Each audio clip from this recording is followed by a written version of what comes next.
E pessoal, é oficial, o plástico está entre nós mesmo antes de nascermos. Em um artigo publicado recentemente, que sai agora, na verdade, na edição de janeiro de 2021 da revista Environment International, um grupo de pesquisadores italianos comprovou a presença de microplástico na placenta humana. É isso aí, eles fizeram uma pesquisa com 6 mulheres que tiveram gravidez fisiológica e parto natural, claro que com o consentimento delas, com um comitê de ética envolvido, e elas doaram a placenta para essa pesquisa. Dessas 6 placentas analisadas, 4 tinham microplástico. 12 fragmentos no total foram encontrados, 5 no lado fetal, 4 no lado materno e 3 nas membranas coroamnióticas. E aí, eles, depois de encontrarem esses fragmentos, eles levaram para uma metodologia, né, uma microespectroscopia Raman, que é chamada assim, para tentar identificar o tipo de resíduo que era esse, o tipo de microplástico que era esse. Eles viram que todos os 12 fragmentos eram fragmentos pigmentados, né, com algum tipo de coloração ali, e só 3 eles identificaram como sendo polipropileno, né, um polímero termoplástico. Os outros eles não conseguiram identificar. Vale lembrar, né, eles fizeram análise da placenta, de uma porção da placenta de mais ou menos 23 gramas, considerando que uma placenta inteira tem por volta de 600 gramas, então a gente imagina que com a análise da placenta como um todo, muitos outros fragmentos de microplásticos seriam encontrados. Eles tomaram uma série de cuidados, né, para evitar a contaminação por plástico, né, os jalecos de laboratório de algodão, as máscaras faciais, as luvas de látex descartáveis foram usadas durante o manuseio das amostras, a preparação das amostras, e durante todo o experimento eles tomaram um cuidado para não ter essa contaminação externa por algum tipo de plástico, né? As superfícies de trabalho foram minuciosamente lavadas com álcool 70% antes do início de todos os procedimentos. Todos os líquidos utilizados, né, a água desionizada para limpeza e preparação das soluções e foram filtrados através de uma membrana de filtro de tamanho o poro, né, do filtro de 1,6 nanômetro, é muito pequeno, né? E vidros e instrumentos, né, incluindo tesouras, pinças, bisturis, foram lavados com detergente para louça, enxaguados com água desionizada e depois enxaguados com uma água desionizada filtrada com esse bem justo pequeno filtro, né? Eles fizeram a análise da espectroscopia no laboratório de espectroscopia vibracional do Departamento de Vida e Ciências Ambientais da Università Politecnica delle Marche, em Ancona, na Itália, e esse é o primeiro estudo, né, que revela a presença de microplásticos pigmentados e, em geral, de partículas artificiais na placenta humana.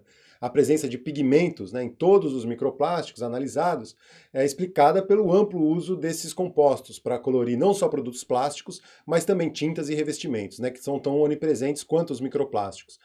Por exemplo, né, o pigmento que eles dão como exemplo no estudo, o pigmento do óxido de hidróxido de ferro amarelo, que é a primeira partícula que encontraram, né, a partícula número 1, numerada lá, é usado para coloração de polímeros, plásticos e borracha em uma ampla variedade de cosméticos, como cremes de bebê e base, né, de maquiagem. Então tem o artigo completo, é muito interessante acompanhar a metodologia que eles fizeram, né, como que eles fizeram todas essas análises, e uma das coisas que eles falam, né, é que infelizmente a gente não sabe como os microplásticos chegam à corrente sanguínea, se vem pelo sistema respiratório ou pelo sistema gastrointestinal, né, se a gente consome eles comendo ou respirando, porque já tem também estudos que mostram como o microplástico também está presente em partículas do ar.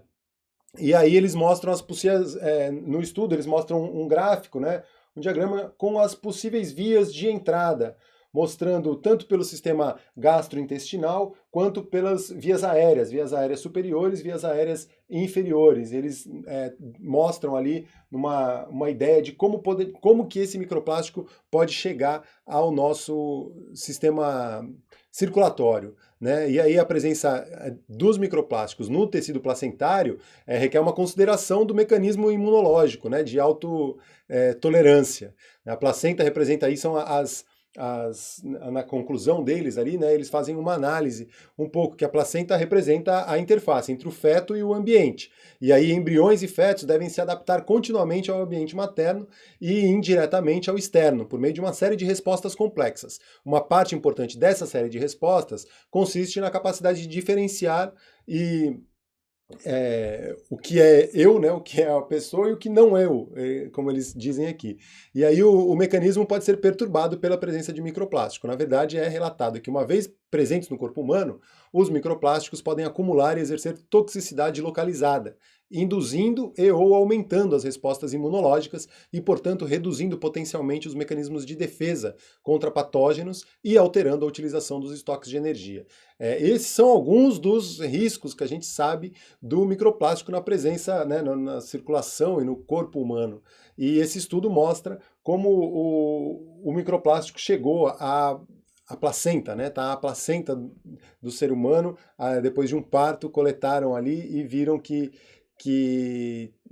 né, já tem microplástico na placenta. Muito preocupante, né, essas notícias e essas pesquisas demonstrando isso. Só para passar aqui, eles fazem um diagrama, né, de como um fluxograma, na verdade, das fases da pesquisa, né, todo o cuidado que eles tomaram. Primeiro, na fase 1, eles desenharam um protocolo para ficar todo o processo livre de plástico, né, para a coleta das placentas a partir do nascimento vaginal, né, que foi feito, o caminho que essa placenta, né, essa placenta ia fazer até o centro de pesquisa, para ficar todo o tempo livre de plástico e saber que a análise estava sendo única e exclusivamente do corpo, né, que saiu do corpo daquela mãe.